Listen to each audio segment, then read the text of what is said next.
Welcome, everyone. Hi, Gary, Chelsea, Wow, good Justin. morning. Good morning, good day, everyone. It's so good to see you, Gary. How are you? I'm good. Thank you, Sylvia. And you look great, by the way. Thank you so much. Thank you. I got, is this citrine? Is this golden yellow You face? nailed it, my friend. You nailed it. You were one step ahead of me. Oh my God. No, we work together. We work so well together. You pinpoint the chemical phase, and I go ahead to actually embody Wow. if Yeah. if Yeah. it's possible. My goodness. Yes, yes, I want to say that I'm on the road and I'm so excited that we made it. And I got a little bit of sunshine when I was traveling in South America, particularly in Brazil. I had some projects there. We did an astrology workshop there, which was wonderful. In the rainforest, wonderful people. I Wow. talked to them about your work as well. I shared Thank our you. work. Yeah, so please go ahead and share with us, about this upcoming eclipse and the articles and all your, what has been happening for you. Wow. Yeah. So, for those who subscribe to the written portion of the Hermetic Correspondent, I sent out an article yesterday where I was inviting people to understand this eclipse that's happening tomorrow. It is tomorrow, right? Yeah, on the 3rd. Yes, yes, Um, as as a stage in a sequence of events, because we're actually having four um, eclipses in the sign of Virgo. yes, we do. And I think it's really interesting that you and I began to collaborate at this time because we're both Virgos. You're the Virgo sun and I'm the Virgo moon. And here we are in this Virgo dragon's cave. The dragon's cave has moved to Virgo, and here we are. So I think it's really like kind of perfect in a way. Um, messy kind of perfect. Yes, yes. What a beautiful image you put there on the article with the dragon. Yeah, I was It is working with so those beautiful. yesterday. Yeah. And so the idea is that there's four stages. And because this is the third eclipse in Virgo, we're in the third stage. And in alchemy, sometimes we can do a three-stage process where we have black and then white and then red. And then sometimes when we do the four-stage process, there is the yellow. So there's the black, white, yellow, and red. And so to decode what we began with, Sylvia is embodying the goldening because she's all tan from South America. Can Uh, I tell you something crazy, Gary, which yeah. I did not bring with me? Before you mentioned about the yellow candle, I had prepared a yellow candle and put on my altar without knowing. And for some reason, I was drawn to yellow roses, yellow. I put the yellow candle on my altar. I wish I had brought it with me to show to everyone. Oh, that's awesome. Yeah. We're so in tune. We're so in tune. Yeah. And that's something that I try to remind people, especially when we begin to talk about Aries, which, yes, this eclipse is in Virgo, but there's a lot of stuff going on in Aries too. And whenever we talk about Aries, I try to remind people it's okay to just trust your instincts, like I understand, I am teacher, wise mentor, whatever. And sometimes you want to ask, but sometimes you just need to trust your gut at the end, no matter what I tell you. It doesn't sit really solid here. Trust this beyond me or any other human being. And so, yeah, naturally we've done that because, I mean, we lived like that for hundreds of thousands of years before we ever invented any of this stuff, you know? So of course you Yes. arrived there on your own way. Of course you did. you know? And Gary, one thing I wanted to say real quick about the yellow before you go deeper, the yellow and the gold. Last night I was researching about the pre-modern traditions or myths about the ram. And so there is Babylonian, Assyrian connections, and there is the ancient Greek connections. Do you remember the myth with the Chrysomalis, the Yeah. Chrysomalonderas, the enchanted being, which had it was a golden ram, basically. Do I That, remember? I have a yes. Substack article waiting to publish. Oh my God, we hit exactly upon the same information. So the golden ram, which was led in the golden thread of Ariadne's, right? And the sacrifice is such a, what's the word, a controversial topic, but it's all over ancient mythology. Okay, so what is the sacrifice we all need to kind of acknowledge or give right now of something to let go for ourselves, Mhm. for our self-individuation, like all that we have been faithful to our ancestors, to our obligations. No, Mm. I'm not suggesting we just be like mean people, but like the Aries is all about choosing ourselves in a way. Yes, 100%. Yeah, and, the thing that's difficult about letting go is when you love something, it feels like betrayal to let it go, right? I mean, I am loyal to a fault, like, I will put everyone else before me if I love them. I will, you know, even when I'm wounded, I will limp my way to make things, and sometimes it's okay to let that go. Um, but sometimes in order to be able to do that, we have to first celebrate the love, and so making a making a ceremony of the letting go so that you Yes. fully love while you're letting go. It's not like just um disassociating from something and just saying, because that doesn't work. That's not really letting go. But if you love something and you really celebrate that love ritually, then I think it's easier for me at least to say, okay, now I've I've I've honored my truth. I'm not denying my truth. I'm not cutting myself off from the things because that myth is very complex. And in the end, that's what he does. The hero, Jason, is he doesn't honor the powers that got him to where he was supposed to be. And so I think that's the most difficult part of letting go for me is that I don't want to be a betrayer. I don't want to not honor the things that have brought me to where I am. Um, Yes, yes, and if but at the same time, like yeah, like you said, sometimes we really have to put ourselves first before we can help anyone else, It's like when you're on the plane, they tell you, when the mask comes down, put yours on and then help yes, someone because if you pass out, you're no help. yes. And if I may share, Gary, here the first mind blowing understanding regarding betrayal is because I'm a Virgo too, and I fully understand you.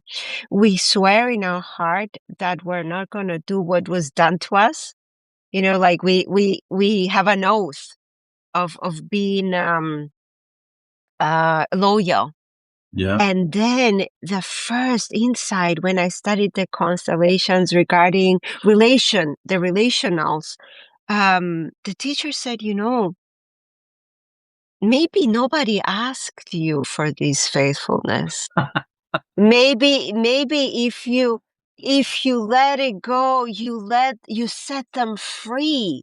Wow. I fell off my cloud.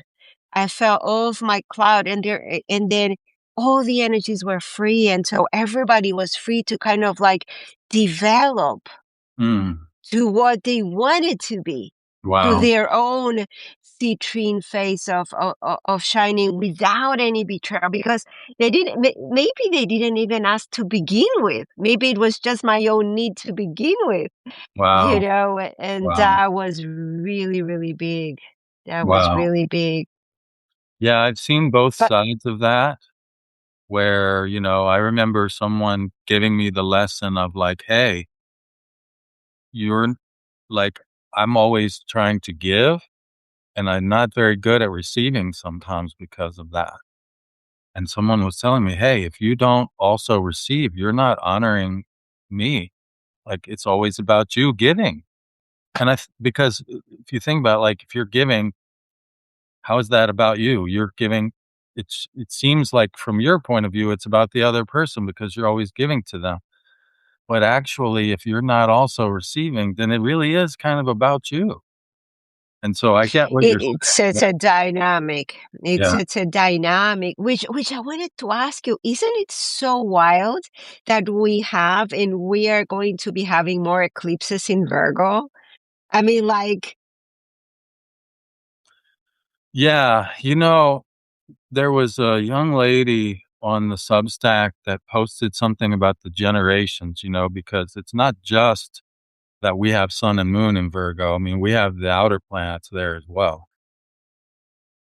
And and she posted a note or an article about the generations, and she was talking about, you know, the Pluto and Virgo generation, and how they're so dedicated to work, and how I actually have it right here so I can look at it and just remember a little bit what she was saying. Um Not good enough. They carry the weight of perfection, that they're not good enough. And the thing that came to me with that is like it's absolutely true. Like, she was kind of pointing the finger at our generation a little bit, and I was like, "Okay, you got me." Because it wasn't until I was like 50 years old before I could finally say to myself, "Hey, maybe I'm good enough. mm, Maybe I'm good enough to just show up." You mm, know? And what I realized is when I gave myself permission to be good enough and just show up, there was a magic and a flow, like the integration of the opposite Pisces. There was a flow mm. that came from just being there and and trusting that I'm enough. That was amazing, and it wasn't possible when I'm always trying to, "Oh my god, I have a client today, I have to prepare for 2 hours before I meet them," you know? I mean, Yes. I've been doing this for 30 years and I still do that. It's insane actually, you To know? allow yourself to flow, the perfectionist of Virgo is such a, I would say, genius that the axis works this way. The perfectionist of Virgo and the primal watery material of Pisces. And Virgo doesn't like to experience this constant death and constant liquidation and drowning, and no structure. Is crazy. It's maddening, Which leads yeah. me to the which leads me to the question. Tell us, if you may, a little bit about this eclipse. What stands out for you about the tomorrow eclipse? Mm. The thing that stood out to me right away is that, the thing that both of these eclipses share, the solar eclipse that began the Dragon's Cave and the lunar eclipse that is the other end, both of them, Mars and Venus are still, the same distance. So Venus has just appeared. Mars is still in the process of appearing because he's not as bright. So it won't be until April that we see Mars, but they're still the same distance. They're in the process of coming out from under the sun's beams. So there's this process of these archetypes being born from the solar crucible. And they are, in fact, the midpoint of those two planets is at the sun and the moon for these eclipses. And so, and if we think about that in terms of this alchemical process, the blackening is kind of like the ultimate separation. It's actually, we actually need to separate and to burn, to cut or burn that um, in order to kind of um, stop the process that, the addictions or the habits or whatever it is that's not working. We have to sever or burn that. That's the blackening. And then when we do that, the whitening comes as like oh, okay, I understand now why that wasn't working a little bit more.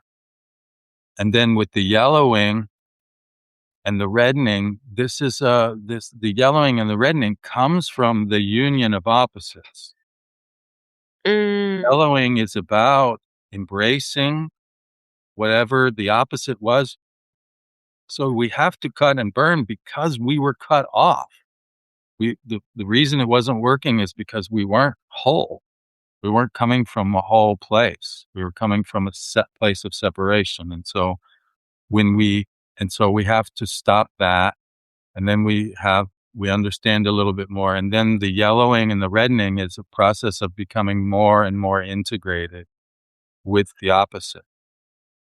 In this case, Pisces and Virgo. Like you said, it's like they're kind of like that married couple that's always going, "Rah, rah, rah," you know, you're crazy. You're always talking about fantasies and butterflies, and I'm trying to pay the bills, like, right? Yes.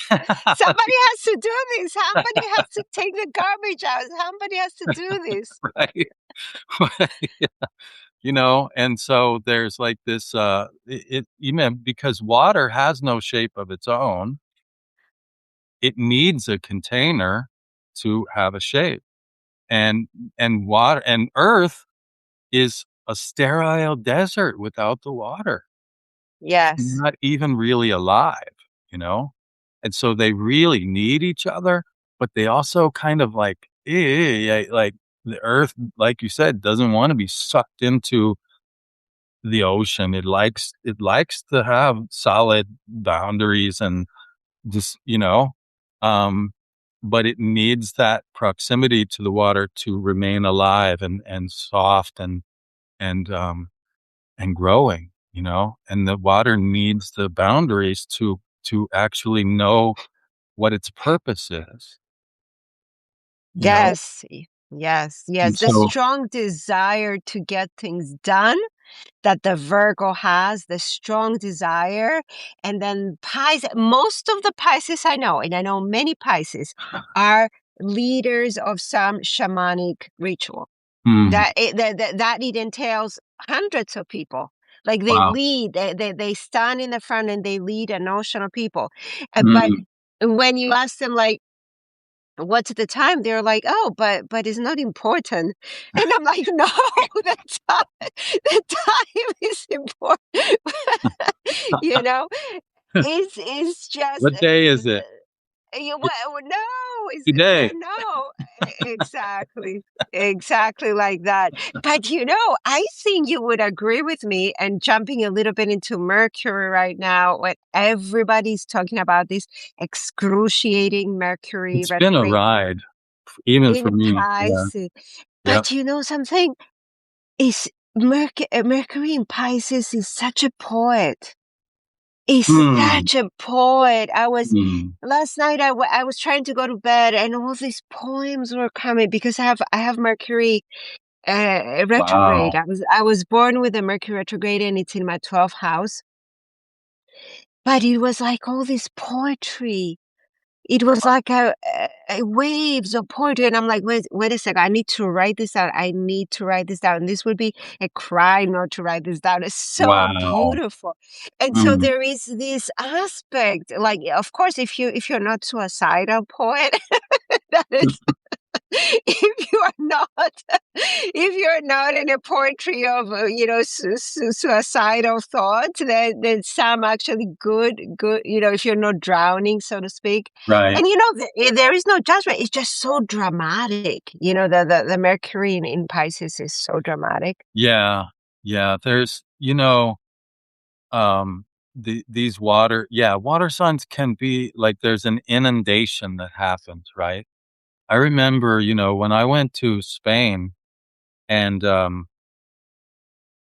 my student there invited me and when she is so loving. She's a Scorpio rising. She has so much love. She's also Venus conjunct the sun that it was literally like it was more than I could hold. And I broke down and cried many times because I wasn't used to being loved that much, actually. And so, yeah, the water can be very overwhelming actually, but, when you let it flow through you, what I found is that I actually have way more love to give than I realize. Like, it's boundless actually, Um, and so there's like there's a there's a feeling of like, "Oh my god, there's a deluge," right? Like, but when you can let that wash over and through you, then it becomes rather than a deluge, it's like this endless well of stuff welling through you that's actually quite beautiful, but it can be almost terrifying if you're not used to, because I don't have a lot of water in my chart, and Having a Virgo moon, I feel like what you said, it can be like this dry desert of a moon. Meanwhile, you allow the water, which is the element of the moon, just kind of like, and I'm going to use the word penetrate, kind of like n- enter these dry desert and just slowly, because for people that are like Capricorns or Tauruses or too much earth, or too much fire in earth, it can feel like you're drowning. Or it can feel like you're muddy and stuck. My greatest fear with earth and water as a very motivated person is not to be stuck.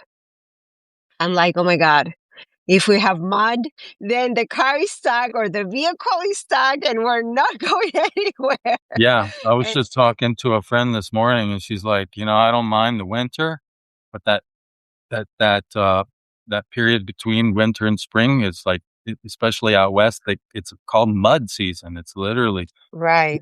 it's very hard." Yeah. It is. It is. And at this point, Gary, I just wanted to say welcome to everyone who is joining us. Yeah, it's great to see so many people here. Yes, and please feel free to send us questions or thoughts or words or anything that you'd like to share. Like Gary is writing such beautiful articles, and I'm also writing at this time, but Gary's a scholar, and I would like to hear and see words or questions of what, if you have any questions, or what would you like to see more of, regarding That's the always, eclipse. yeah, really great to hear. Right, Yeah. right.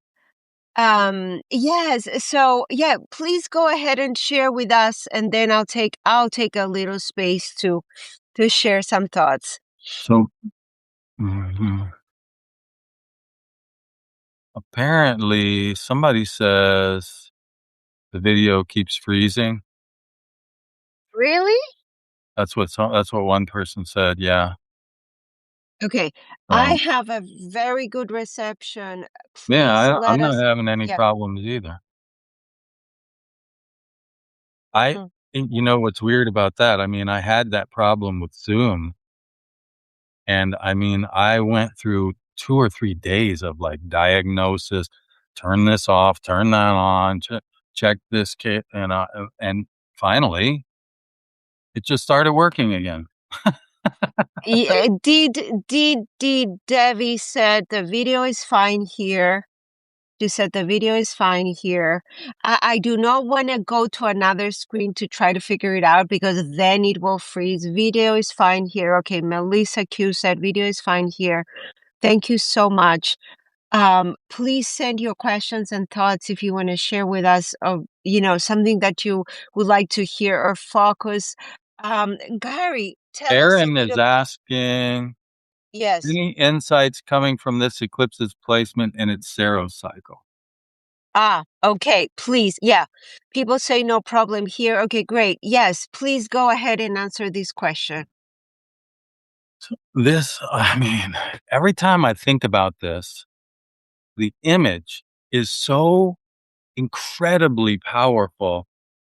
I think it's almost enough just to see the image. So first of all, I'm just going to talk about what Aaron's talking about. So, and I just, I posted a note about this, a little ways back, and I just mentioned a little bit in the article. So try to form this image in your head. So what a Saros series and is like a dragon dynasty. It's like a family of dragons, right? The dragon and the dragon tribe in this case is a south node tribe. All of the dragons share a particular geometry. So the main one being that they're south node eclipses in this tribe. And there's like 70 members of the family, and the family lasts for this dynasty lasts for 1,000 years, more than 1,000 years. And so the image that I want is to have is of the earth like an egg, and the dragon begins at the bottom of the egg and slowly wraps around the earth twice before reaching the North Pole from the south to the north. And or sorry, from the north to the south because it's the south node. And so there's this snake wrapping itself around the earth, and these eclipses serve to like puncture the seeming linearity of time. So they Mm, poke a hole in this illusion of linear time, because we get this illusion of linear time because we have a night and then we have a day and then we have a moon, full moon, and then we have a new moon, and then we have a year, and oh, it's 2025 and now it's 2026. And the eclipse says, bullshit. It's eternity. And we're like, oh my God, how can we handle eternity? yes, yes, yes. And Because so, we lose sense of self. We lose yeah, the fragile sense of self. yes, exactly right. Yeah, our little puny egos can't cope. And so now what Aaron's asking about is if you understand the place of one eclipse within this lineage, it can tell you something. Um, and so the most powerful eclipses happen in the middle of the series. So it's just like people. People who are in the middle of their life are the most powerful. Usually they have the most, Mm. right? They're still physically vital. They have some wisdom. They have, built some financial success. They're at the height of their power. We're also shedding. We're shedding. Yeah. And then as they grow older, they lose some physical vitality, but they grow in wisdom. Now, this eclipse is, it, I would say, in terms of a human being, it's right around the first Saturn return. Mhm. Um, so it's like number 21 or something, or 23 out of 72. So it's still very strong. It has a lot of vitality. Um, but it's just beginning to really understand the wisdom that it's here to share. And so you might feel this one a little bit more in your body. You might feel it more as in like an instinctive urge for something. And I would suggest to pay attention to that. It might be a little more difficult to really understand this eclipse because it's a younger member of that family. And so it's not necessarily gonna make sense like an older person, who has the wisdom, you might get a little more understanding from them, whereas the younger person might be just like, "Just do it," you know? "Just trust me, man. I know what I'm talking about." You know? There might be some of that feeling of like, "Mm, like and so yeah, and I feel that. I don't know about you, but I feel that, like, there's, like, this little Yes. urgency. Yes, very much, Gary. And you know what I realized as you were talking? I realized that from the beginning of our conversation, we touched exactly upon the hesitation of this young dragon or a snake or this enchanted being which is in our consciousness, which is many call the kundalini or the dragon, this mythical being with memory. It's ancient memory awakening in us. The Yes. hesitation is letting go of the obligations, because you're talking about a family. It's a family of dragons. It's a family. And so the Pisces is the DNA, is the primordial waters of the amniotic liquid, the Mhm. water of the womb. It is where we come from and it is where we return. Yep. And so this relevantly young or middle-aged dragon, to be able to shed and grow in our wisdom, we have the resistance, or what do we need to let go of our obligation Mhm. to our family, ancestral wounds and traumas? Many people might be very angry. Yes. I don't care about my family. I don't talk to my family. I don't want to have anything to do with them. Yet it's holding us. It's holding us Yes. versus some other people. We might be like, I want to save them. I want them to be happy. I'm giving an altar offering to the altar of family. And so there is an enslavement. And so between these two, uh, polarities, how can we find ourselves in our own power, being that, yes, we love them, but we cannot be enslaved to old structures anymore? Yeah. Yeah. I mean, I could share some personal stuff about that, that's but, I hesitate to do that because it's like, it's a long story, man. Yes, yes, But I'm actually yes. coming from the opposite place a little bit, like, I've had to cut off some people for my own mental health, and, it's not been that long ago that I opened up to allowing them back in, and I'm having to let go of, like, you know, when you're dealing with an elder person in particular, sometimes they can be a little childish because they are. You know, when you look at the way, like, even Neanderthals who were, early humans, they would bury their people in the like you said, we return to the womb, and they would bury them the way they come out of the womb, they would go back to the earth the same way, right?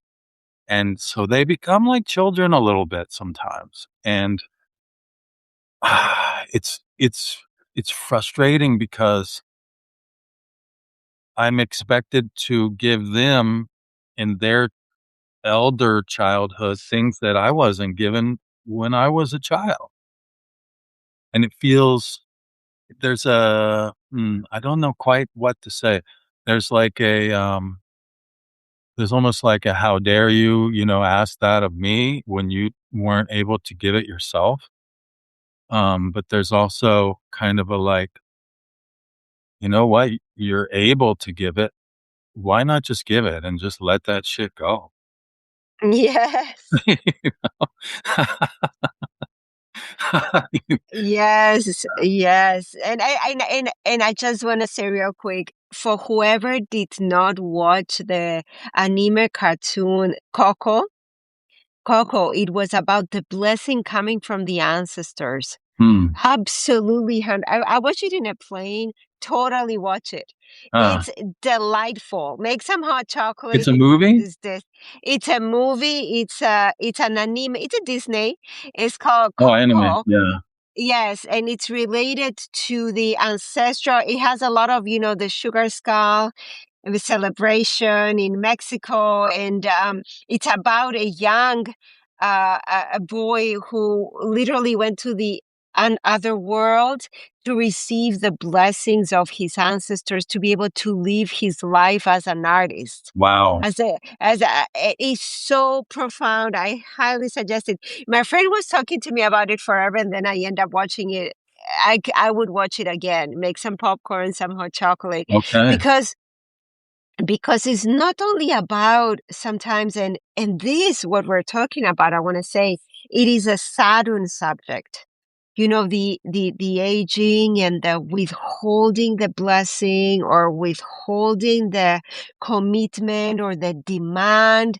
um and in some way we interfere in each other's growth and process.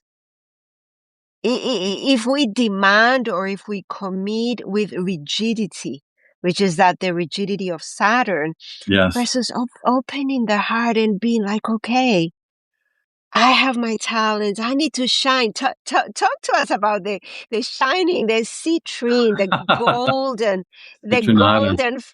Yes, yes. I Yes. made I made my nails gold for the first time in my life. Ah, look at you being a girly girl. That's awesome. God, I never had golden nails and made the yellow. Every Virgo girl should do that sometime because they're so. I love Virgo women because they're very practical and they're very solid. I know I can count on them, but yeah, they need their girly girl moments, you know? Yeah, I have a They Cancer moon and a Libra Yeah. rising, so my Venus is like, let's be fancy for the evening. Oh, yeah. That's great. That's great. Yeah. Yes. Yeah. The yellowing is interesting because, as I said, what I'm finding at this point in my career is that it's actually less is more. Yes. When I don't need to try. When I try, I'm actually getting in the way. I'm kind of like there's a rigidity of over preparedness that I'm having to let go. But that's me 30 years into this thing. Um, and yet think about summer, the middle of summer. There is like an effortless quality to I mean, you need the rain for sure. You need the rain for anything to ripen. It has to be. But other than that, you just need to soak up the sun, you know? Yes. Like, just it's like, there is an effortlessness there that is like it's about just opening and receiving the natural, process and allowing the natural process of ripening um, and completion to do its thing? And that's kind of what that is. So there's more effort that's needed in the early stages, really, and there's almost a letting go that happens in the yellowing, and then with the rubedo, with the fruit, there's a lot of work that goes into the harvesting actually and stuff. But in a way, the yellowing is maybe the easiest one actually. And I think a lot of people, because the sun is a symbol of authority and of, oh, if you if you become like a solar figure to shine, there it must be like this really hard thing and it must be like this really um but I think there's a letting go actually and an allowing that is really crucial to that and a trusting. Um I learned that also when I was podcasting, like sometimes it's okay to just turn on the mic and start talking. You don't have to have Yes. Yes. Yes. Some people say, thank goodness, I'm so ready to some ease. Oh yes, to feel some ease. And I wanted to, our most amazing conversations happen when we're just chatting and we're like, oh my God, we should put the microphone I on know. because all these gems are coming out because we effortlessly shine. But there is something about, we are talking about the sun earlier, and what I have experienced is when we allow the core to receive the warmth of the sun, Mhm. there is this opening, this just like vibration that is strengthens our core, but without like drying it to, to like burning it. Which is a conversation we had. I want to share about sorry about this. I wanted to share about this, um, not allowing it to burn our core. Um, I mean, it turn it into a desert, but like strengthen our core essence, strengthen it and vibrate with strength. Mm. Like when I was receiving the sun, being by the ocean, when I came here for days, I could not feel the freezing cold because my core was so charged, Yeah, so charged. like a It's, battery, you know? So, yes, sorry about this. it's okay. You still there? Yes, Okay. Um, yeah, that's exactly right. So, I mean, when you think about it, what are trees but stored sunlight or plants, right? Like the yes, earth, that's I mean, we think about solar power as a relatively recent invention, but it's not. Like plants were the original solar panels. They literally figured out how to make energy out of the sun. And yes, it's an inexhaustible supply. Yes, it varies, it fluctuates seasonally, and some plants figured out, "Hey, it's really not worth it for me to invest the energy in sustaining all year. I'll let go for part of the year, and then when the sun is at its maximum, I'll really make the most of that part." And others have decided to embrace a more solid, no, I'm going to stand here all year and soak up the sun. But there's a receptivity that, and so it's funny because, because the sun is masculine and because it's, but, and because it's like a yang energy, people think that there's a striving that goes along with being solar, but so much of it is actually in receiving. And as you said, letting that energy charge our battery and charge our core. And then we can go out and shine, and be the sun amongst people. yes, Yeah. yes, yes, exactly. And one of the things that really helped me in my work with Gary, in my work with my own astrology chart and the readings that I do for others is understanding the alchemical elements on your chart, like bringing that balance. If you have too much water, get to know how does it feel. If you have too much earth, get to know how does it feel. If you have too much fire, like there are some people with like 5 planets on in Aries, fire. They're constantly on fire. They're constantly, everybody thinks Guilty. that they're, yeah, You yeah. got me. Right, the Aries, but I The feel like intensity is a bit much sometimes, the Yeah. intensity, exactly. And then you balance the alchemical elements. You get to balance and kind of allow, f taste taste your water, feel your water, feel your sun. Somebody says, "I have 5 Sagittarius." 5. Oh my It's goodness. Wow. it's very intense. Probably maybe they're a rock star on a stage. Or a world traveler or something or a publisher, yeah. Philosopher, yeah, philosopher. I love So, yeah. Sag because they're very carefree though. Um, I mean, I love Leo too, I love all the fire signs, but Sag, have always been very fun for me. It's a fun energy for me, personally as an Aries. Like, it's like you put cardinal fire, which is they're ready to go almost any time, together with mutable fire, which can go any direction at any time, and you're gonna have some adventures, man. Oh my God. So many adventures. They forget the names that come on their way, like how many admirers or like flower bouquet. Like, But yeah, oh, that it's that idea of, like, getting to know the opposite element, that is fundamental to Jungian psychology. That's exactly what Jung was trying to tell us. He's like, "Look, because you're human, you have certain ways of being that you prefer naturally, and that's great. During the early part of your life, you will develop that more and more and more until you get so good at it that there's really not that much more room to grow, actually. And the only growth that's available to you is in developing the secondary and tertiary. And finally, after midlife, we get around to, okay, there's that one that I really don't like, but now I have to do it. I have to learn how to do it because that's the only place left to go.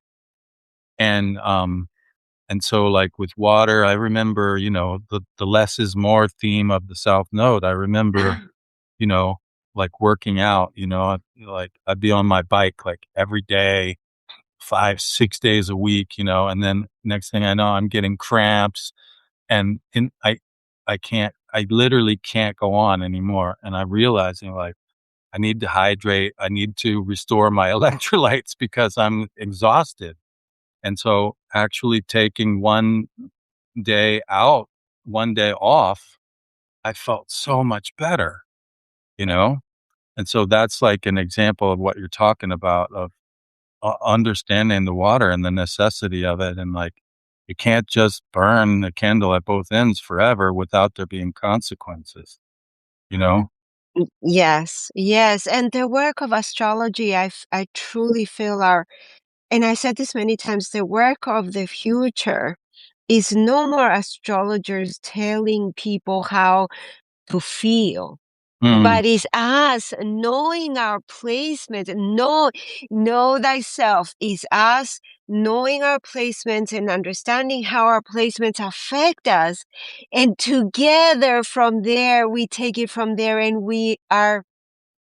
we're not always ready to go out in the world and conquer the world. Let's be honest about that. Like we have, as you said, the alchemical phases, the nigredo, the albedo. But right now is that phase of the citrine, of the golden time of where the little seeds are budding. They're gonna start breaking out of their cocoons to receive the light.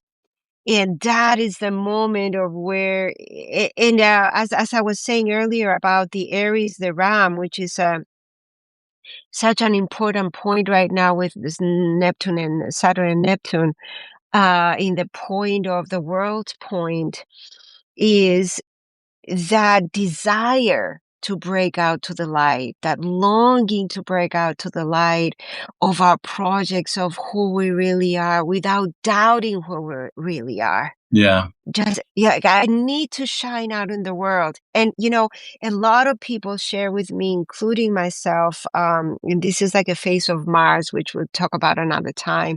Mars in Cancer feels, especially retrograde, feels like constantly attacked or, even many, many lifetimes of abuse and attack. Like sometimes people are afraid to shine their essence. Yeah. No, that's a Eh, very, that's a very real fear. Um, oof, that's a whole nother topic. I was not prepared. Uh, hmm, there's a lot I can say about that. When I began to try to integrate the other two hermetic arts of alchemy and magic, the alchemy was the first one for me and it was very easy. And, but when I began to shine as a magician, I don't have, so I want to be careful how I say this. I have no proof for what I'm about to say except for my own experience. Okay. So, but I felt like the spears were coming for me at that point, big time. And 100%. and I was like, wow, you know, to this day, like, except for unconsciously, like, basically by accident or foolishness or energy leaking out or whatever, yes, of course, I've probably hurt people unintentionally. But to this day, I'm pretty sure I have never, like, consciously decided I'm going to, except in self-defense, I'm going to get this. Like, I don't have, like, I stopped myself before that point.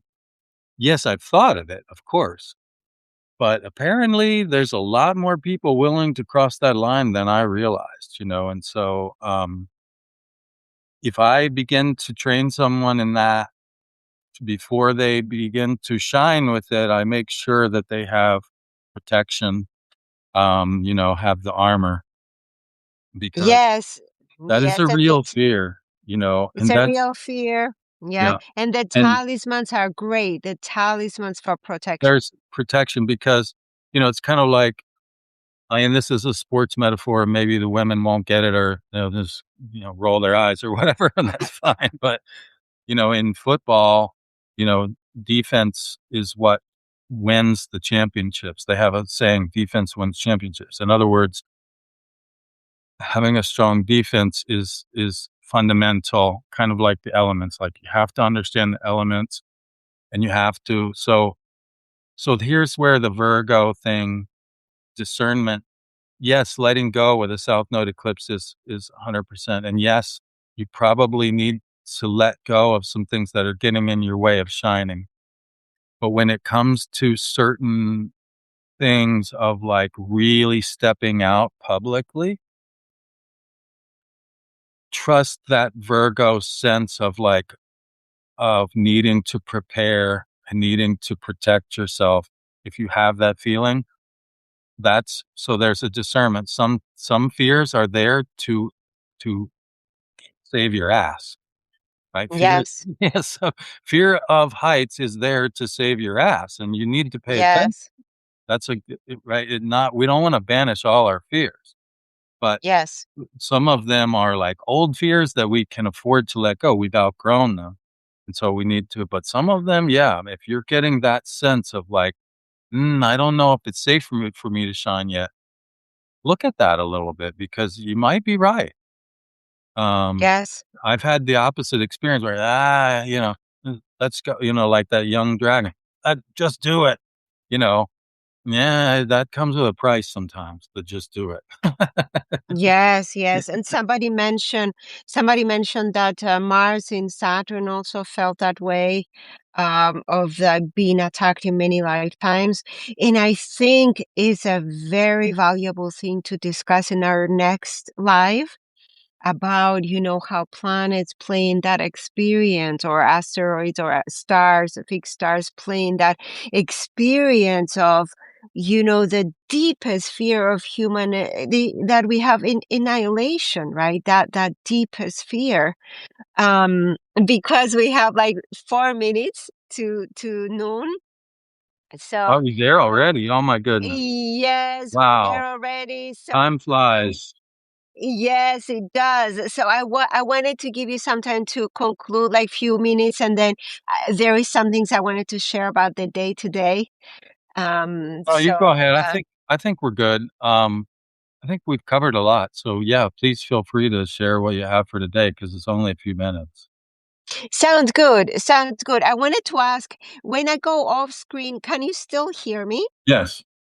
Okay, sounds good. So I had few notes which I wanted to share with everyone of how important the day today is. So we have two planets in the 29 degrees, the elimination degree, the critical degree, which is Mars in Aquarius, 29 degrees, Moon in Leo, 29 degrees, which is a lot about the shining. Leo is shining, and today we're letting go of something about that. Then we have Athena Pallas, which for both me and Gary, it's a very strong asteroid.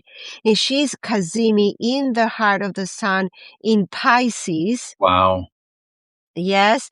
And then we have the Saturn, Neptune, 1 degrees Aries. It's in 1 degrees, both Saturn, Neptune. That's why we have so many water and earth discussion today. And then we have Aries and Chiron, 25 degrees in Aries, exact in Aries Wow. together. They Wow. are together. And then we have both Venus and Mars in their 15, they're kind of like teenage years. They're in their teenage phase. Mm. Mars and Venus, and these are the aspects of the day which I always feel like I wanna touch base upon to where the major things are today for our audience to know. Um, and then Mercury is in retrograde in Pisces, and it's a very strong. Like, I'm so grateful that our life was quite Really, one unobstructed. one person had a little trouble with the video, but other than that, it seems like it went really well. It So, went thank you, very well. Mercury. Thank you. Thank you, thank you, thank you. Right straight. Thank you, Mercury. Yes, And thank you to all thank of you you. for showing up. This has been Sylvia has wanted to do this forever, and I'm not actually that great with technology, so I'm just now catching up with her saying, "Gary, we really need to go live. We really." We really need to go live on Substack. I'm excited. I thank you all. Please keep an eye. Gary has an incredible sharing with the team. He creates the talismans where they're absolutely amazing. And we also have a project we're discussing that is coming together, in creating something together. So, and Gary, let's try to do this next week or very soon. Awesome. Yeah. Stay tuned for more, y'all. Thanks a lot, and happy yellowing. Sylvia's already there. Just think of Sylvia's beautiful face and you'll get there. Oh my God. Thank you, Gary. Happy being golden, everyone. Life Happy is not perfect, goldening. but we have moments of perfection. Thank you. Bye-bye.